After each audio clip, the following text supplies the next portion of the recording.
Hey guys, ഇത് Munnar വ്ളോഗിൻ്റെ part 2 ആണ്. Guruvayur വ്ളോഗിൻ്റെ part 2 ഞാൻ വേറൊരു വീഡിയോ ചെയ്തിട്ടുണ്ട്. നെക്സ്റ്റ് വീഡിയോ ആയിട്ട് അപ്ലോഡ് ചെയ്യുന്നതായിരിക്കും. അപ്പോൾ ഞങ്ങൾ മോർണിംഗ് ഫ്രഷ് ആയി കോഫിയൊക്കെ കുടിച്ച് റൂമിൽ നിന്ന് ബ്രേക്ക്ഫാസ്റ്റ് കഴിക്കാൻ വേണ്ടി വേറെ റിസോർട്ടിലേക്ക് പോവാണ്. ന്യൂ റിസോർട്ട് ആയതുകൊണ്ട് ഇവിടെ ഫുഡ് ഐറ്റംസ് ഒന്നും പ്രൊവൈഡഡ് അല്ല, ബാക്കി നോർമൽ ഫെസിലിറ്റീസ് ഒക്കെ ഉണ്ട്. ഇതാണ് ഗൈസ് ഇവിടുത്തെ ഒരു മോർണിംഗ് വ്യൂ. പിന്നെ നമ്മളെ ബ്രേക്ക്ഫാസ്റ്റ് കഴിക്കാൻ വേണ്ടി ഈ റിസോർട്ടിലെ ആൾക്കാർ തന്നെയാണ് ആ റിസോർട്ടിലേക്ക് കൊണ്ടുപോകുന്നത്. ഇപ്പോൾ നമ്മൾ ബ്രേക്ക്ഫാസ്റ്റിന് വേണ്ടി മാത്രമല്ല പോകുന്നത്, അവിടെ നിന്ന് ഒരു 3 പാക്കേജും കൂടെ എടുക്കുന്നുണ്ട്. പാക്കേജ് എന്ന് പറയുമ്പോൾ അവർ അതിനകത്ത് ഓഫ് റോഡ് പോകുന്ന കുറച്ച് വണ്ടിയുടെ പേര് പറയാം. അതിനകത്ത് നമുക്ക് കംഫർട്ടായിട്ടുള്ള ഏതെങ്കിലും ഒരു വണ്ടി സെലക്ട് ചെയ്യാം. പിന്നെ കുറച്ച് 3 വ്യൂ പോയിന്റ് ഡെസ്റ്റിനേഷൻ കൂടെ അവർ പറഞ്ഞു തരും. അതിനകത്ത് നമുക്ക് കാണണമെന്ന് ആഗ്രഹമുള്ള സ്ഥലങ്ങളൊക്കെ സെലക്ട് ചെയ്യാം. എന്നിട്ട് അങ്ങനെ ഒരു പാക്കേജ് ആക്കിയിട്ട് നമുക്ക് പോകാൻ പറ്റും. അപ്പോൾ ഞങ്ങൾ ഫുഡ് കഴിക്കാൻ വേണ്ടി പോകുന്ന ഈ ഒരു ലെഗ് വ്യൂ മൂന്നാർ എന്ന് പറഞ്ഞ ഈ റിസോർട്ടിൽ നിന്നാണ് ഈ ഒരു പാക്കേജ് എടുത്തത്. പിന്നെ ഗൈസ് മോർണിംഗ് ഇവിടെ നല്ല കോളായിരുന്നു, നല്ല തണുപ്പുണ്ടായിരുന്നു കേട്ടോ രാവിലെ. പേര് പോലെ ലെഗ് വ്യൂ ഒന്നുമില്ല, പേരിന് വേണ്ടി ഇതുകൊണ്ട് ഇങ്ങനൊരു സാധനം വെച്ചിട്ടുണ്ട്. പിന്നെ മറ്റേ റിസോർട്ട് പോലെ തന്നെ കാണാൻ വേണ്ടി നല്ല ഭംഗിയുണ്ടായിരുന്നു. പിന്നെ ഞാനിപ്പോൾ കാണിക്കുന്ന ഈ ഒരു മരയൂർ കേവ് ഞാൻ ഇത്തവണ സോഷ്യൽ പഠിച്ചാണ്, അത് കാണാൻ പറ്റുന്ന ഒരിക്കലും വിചാരിച്ചില്ല. പിന്നെ ഞങ്ങൾ നേരെ കഴിക്കുകയായിരുന്നു. ഇവർ 3 നേരം എടുത്തത് ഇഡ്ഡലി സാമ്പാറാണ്. ഞാൻ അവിടെ ലൈറ്റ് ആയിട്ട് ടോസ്റ്റഡ് ബ്രെഡാണ് എടുത്തത്. അങ്ങനെ ഞാൻ ബ്രെഡും മട്ടറും എടുത്തപ്പോൾ തന്നെ അവിടെ എല്ലാവരും ടോസ്റ്റ് ചെയ്ത് കഴിക്കുന്നത് കണ്ടു ഗൈസ്. ഇവിടുത്തെ ടോസ്റ്റിംഗ് മെഷീൻ ഒരുമാതിരി ഇവിടുത്തെ അയൺ ബോക്സ് വരുന്നു. എൻ്റെ അമ്മ വളരെ സാഹസികമായിട്ട് എനിക്കത് ടോസ്റ്റ് ചെയ്ത് തന്നു. പിന്നെ ബ്രെഡിൽ ബട്ടറൊക്കെ തേച്ച് ഒരു ബൈറ്റ് എടുത്ത് എൻ്റെ പൊന്നെ വണ്ടർഫുൾ ആയിരുന്നു. എൻ്റെ എക്സ്പ്രഷൻ കണ്ടാൽ അറിഞ്ഞുകൂടെ കഴിച്ചിന് കൊള്ളത്തില്ലായിരുന്നു കൊണ്ട് തുപ്പിക്കളയാൻ തോന്നി, കാരണം അത് സോൾട്ടഡ് ബട്ടർ ആയിരുന്നു. എൻ്റെ സാഹസികമായിട്ടുള്ള കഴിപ്പ് കണ്ടിട്ട് ഇവരെന്നെ ചിരിച്ച് പൂജിച്ചു. അപ്പോൾ ഞാൻ വിചാരിച്ചെന്ന് പോയി കോൺഫ്ലെക്സ് എടുത്തുകൊണ്ട് വരാമെന്ന്. അങ്ങനെ ഞാൻ കോൺഫ്ലെക്സ് എടുക്കാൻ പോയി ഒരു ബൗൾ എടുത്ത് കുറച്ച് കോൺഫ്ലെക്സ് ഒക്കെ എടുത്ത്. ഇവിടെ ഹോട്ട് മിൽക്ക് ഉണ്ടായിരുന്നു, കോൾഡ് മിൽക്ക് ഉണ്ടായിരുന്നു. ഞാൻ കുറച്ച് ഹോട്ട് മിൽക്ക് എടുത്തൊഴിച്ചു.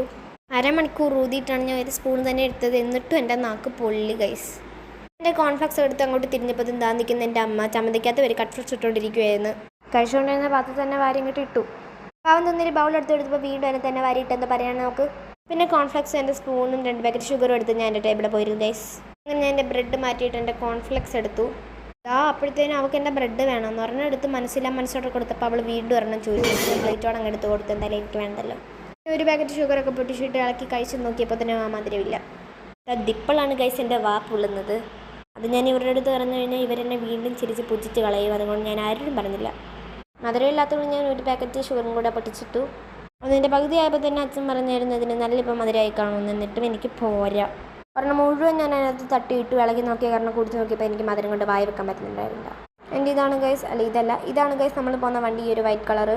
ഇതിനാണ് നമ്മൾ മൂന്നാർ ട്രിപ്പ് പോകുന്നത് ഫുള്ള്. നമ്മുടെ വണ്ടി ഈ റിസോർട്ടിൽ കിടക്കുകയാണ്. നമ്മൾ ഈ ഒരു വണ്ടിയിലാണ് പോകുന്നത്. നമ്മൾ നേരെ റിസോർട്ടിൽ നിന്ന് ഇറങ്ങി ഒരുപാട് സ്ഥലത്ത് പോയിട്ടുണ്ടായിരുന്നു. എല്ലാത്തിൻ്റെയും പേര് വളരെ ചെറുതായതുകൊണ്ട് ഒരെണ്ണം പോലും ഞാൻ ഓർക്കുന്നില്ല ഗൈസ്. മൂന്നാറുള്ള കുറേ കാട്, മല, പുഴ, കുന്ന്, ഈ ഫാക്ടറി, ചോക്ലേറ്റ് ഫാക്ടറി, വാട്ടർഫോൾസ് അങ്ങനെയൊക്കെയുള്ള സ്ഥലത്തൊക്കെയാണ് പോയത്.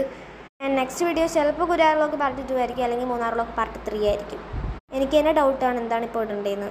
കാരണം അതെൻ്റെ ഫയൽസിൽ നിന്ന് പോയതുകൊണ്ടാണ് ഞാൻ ഇടാഞ്ഞത്. പിന്നെ നമ്മൾ പോയത് ഇതുപോലത്തെ കുറേ സ്ഥലത്താണ്. ഇതിൻ്റെ ഒന്നും പേര് ഞാൻ ഓർക്കുന്നില്ല. ആൻഡ് അടുത്ത വീഡിയോസൊക്കെ ഞാൻ ഓരോരോ പാർട്ടായിട്ട് ഇടുന്നതായിരിക്കും. അപ്പോൾ അതിലുള്ളൂ. Bye bye.